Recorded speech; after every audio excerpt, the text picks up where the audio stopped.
Hi friends, welcome to Uma Kitchen. இன்னைக்கு நம்ம உளுந்து பொடி செய்ய போறோம். ஹெல்தியான உளுந்து பொடி. இப்போ ஒரு கப் வந்து கருப்பு உளுந்து எடுத்து வச்சிருக்கேன். அரை கப் நாட்டு சக்கரை எடுத்து வச்சிருக்கேன். ஒரு 6 முந்திரி எடுத்து வச்சிருக்கேன், 6 பாதாம் எடுத்து வச்சிருக்கேன், 2 ஏலக்காய் எடுத்து வச்சிருக்கேன். இப்போ இத வறுத்து எப்படி பொடி செய்யறதுன்னு பார்க்கலாம்.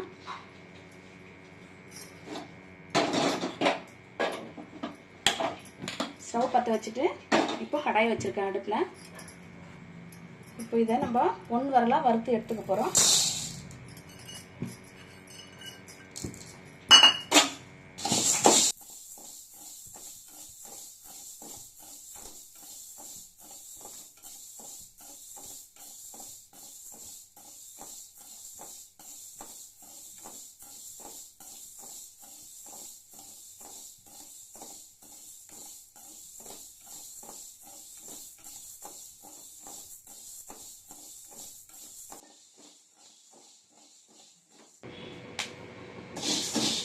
இப்போ இந்த நாட்டு உளுந்து வந்து நல்லா வரப்பட்டுச்சு.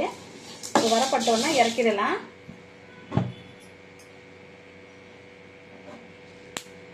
நல்லா வறுத்துட்டு பாருங்க. இப்போ இந்த முந்திரி சேர்த்துக்கிறேன்.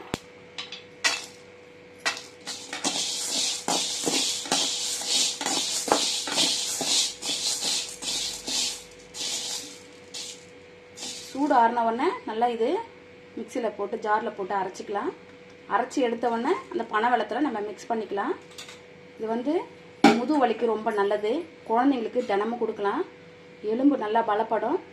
இடுப்பு வலி, கை கால் வலி, மூட்டு வலி எது இருந்தாலும் சரியாக போயிடும். வாரத்தில் 3 முறை சாப்பிட்லாம். அப்படி இல்லைன்னா தினமும் கூட 2 ஸ்பூன் சாப்பிட்லாம். ரொம்ப நல்லது. ஒரு கப்பு கூட சாப்பிட்லாம். நம்மளுக்கு எவ்வளோ தேவையோ அவ்வளோ சாப்பிட்டுக்கலாம். இது ஒன்றுமே ஆகாது, நல்லது உடம்புக்கு. ரொம்ப சாப்பிட்டா குளிர்ச்சி ஆகும். உளுந்து வந்து குளிர்ச்சியான பொருள். வெயில் நல்லா ரொம்ப நல்லா சாப்பிடலாம். இது சூடு ஆறட்டும், அரைச்சி எடுத்துக்கலாம். சூடு ஆறிடுச்சு. இப்போ ஜாரில் சேர்த்துக்கலாம்.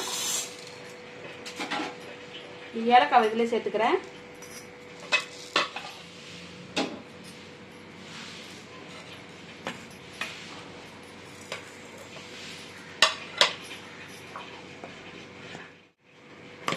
இப்போ நைஸாக பவுடர் வந்து அரைஞ்சிடுச்சு பாருங்க. இப்போ இதில் ஒரு பாத்திரத்தில் போட்டு நம்ம மிக்ஸ் பண்ணிக்கலாம்.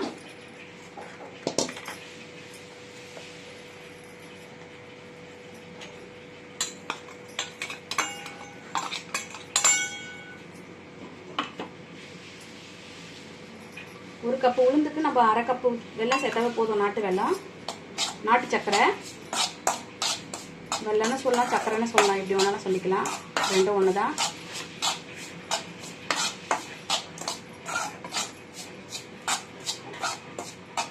வாசனைக்கு 2 ஏலக்காய் போட்டிருக்கேன். தினமும் ஒரு கப்பு சாப்பிட்டாலும் ரொம்ப நல்லது. இல்லை பிடிக்கலன்னா வாரத்தில் 3 நாளைக்கு எடுத்துக்கிட்டா ரொம்ப நல்லது. இடுப்பு வலி, கை கால் வலி, முதுகு வலி, முக்கியமாக வண்டி ஓட்டுறவங்களாம் வந்து பேக் பெயின் வரவங்களுக்குலாம் சாப்பிட்டா முதுகு வலியெல்லாம் கம்மியாயிடும். கண்டிப்பாக ட்ரை பண்ணி பாருங்கள். இப்போ இதில் மிக்ஸ் பண்ணியாச்சு. ஸ்வீட் அதிகமாக வேணும்னா ஒரு 3/4 கப்பு சேர்த்துக்கலாம். கம்மியாக வேணும்னா நம்ம அரை கப்பு சேர்த்துக்கலாம். நான் 1 கப் உளுந்துக்கு அரை கப் போட்டிருக்கேன். நல்லா மிக்ஸ் ஆகிடுச்சு பாருங்கள். நாட்டு சர்க்கரையும் நாட்டு உளுந்தும் சேர்த்து பொடி பண்ணி வச்சுருக்கேன் பாருங்கள். நாட்டு உளுந்து பொடி ரெடி ஆயிடுச்சு பாருங்கள். சாப்பிட்டு பாருங்கள். ரொம்ப டேஸ்ட்டாகவும் மணமாகவும் இருக்கும். இது பாரம்பரியமான உணவு. எங்கள் பாட்டி சொன்ன உணவு இது.